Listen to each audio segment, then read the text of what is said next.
नमस्कार, मी धनुश्री स्वागत करते परत एका छानशा व्हिडिओमध्ये। आय होप तुम्ही सगळे मस्त मजेत आनंदात असाल। तर आज आहे शेवटचा गुरुवार आणि माझी पूजा आणि उंबरठा पूजन आत्ताच आवरलेलं आहे। आणि सध्या मी चहा घेत नव्हते, पण थंडीच इतकी बेकार पडली की चहा घ्यायचं थोडंसं मन आवरलं नाही, त्यामुळेच आता थोडंसं ब्लॅक टी ठेवलेलं आहे, तेच घेते आणि व्हिडिओ कंटिन्यू करते। तर अशी होती काहीशी आजची रांगोळी। तर दारामध्ये छोटीशी रांगोळी काढणे, उंबरठ्याला हळदी कुंकू लावणे इतका वेळ तर सगळ्यांच्याकडे असतो, पण आपण बऱ्याच सबबी देऊन ह्या गोष्टी टाळत असतो। तर असं न करता थोडीशी का असेना देवाची सेवा ही नक्कीच केली पाहिजे।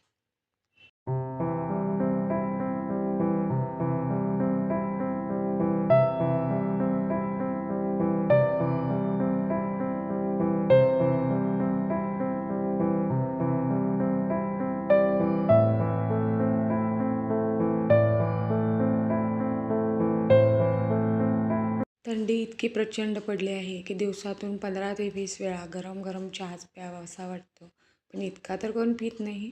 पण थोडासा चहा घेतला आणि मग घरातील कामासाठी तयार झाले। घर झाडायचं होतं ते झाडून घेतलं आणि बाकीची भरपूर कामे होती ती पण करून घेतली।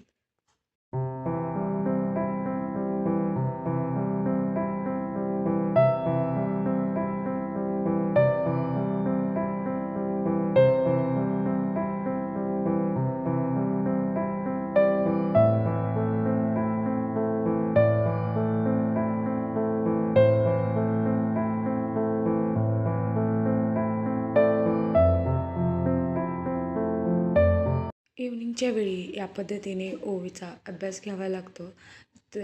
तसं तिचं ती अभ्यास करते, पण थोडंसं लक्ष द्यावं लागतं, नाहीतर ती अक्षरं चुकीची वगैरे काढून टाकते। तसं बघायला गेलं तर तिला फक्त एकदा समजवलं तर तिचा ती अभ्यास करते, पण मुलं कितीही मोठी झाली तर त्यांना आईवडिलांची हेल्पही लागते, त्यामुळे तिचा थोडासा अभ्यास घ्यावा लागतो।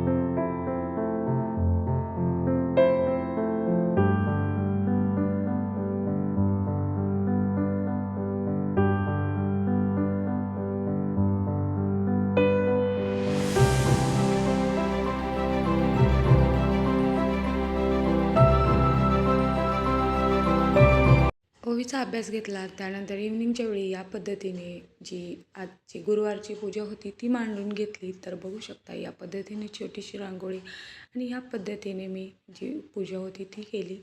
त्यानंतर मठात जायचं होतं, त्यामुळे जेवणाला पण घातलं। जेवणामध्ये नाही आणि चपाती लाटत भाजता पण येत नाही।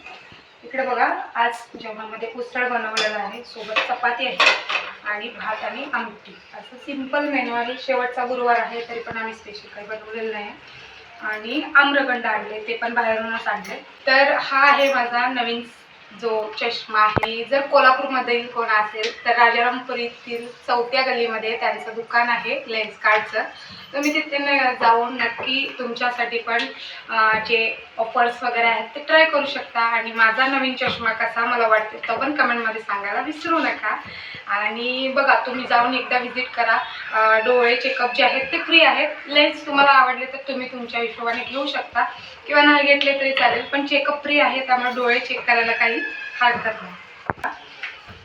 छान वाटते तसं डोळ्यांना, आता पहिल्यापेक्षा खूप कमी त्रास होतोय, वापरल्यानंतरच तुम्हाला सांगत आहे। मठातून परत आल्यावर या पद्धतीने नैवेद्य भरला आणि पहिला पुस्तक वाचायला घेतलं।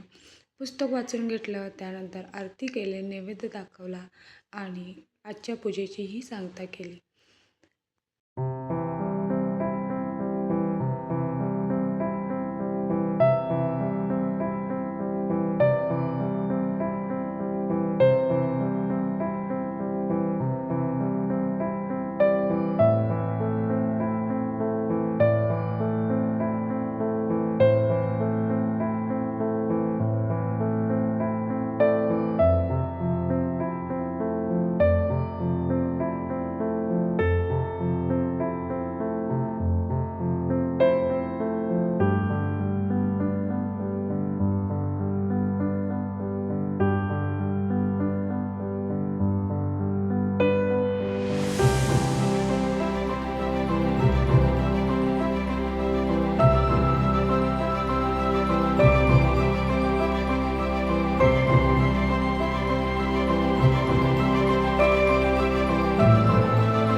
तर अशी होती आजची पूजा. कशी वाटते कमेंटमध्ये नक्की सांगा आणि भेटूया परतच्या व्हिडिओमध्ये. तोपर्यंत बाय.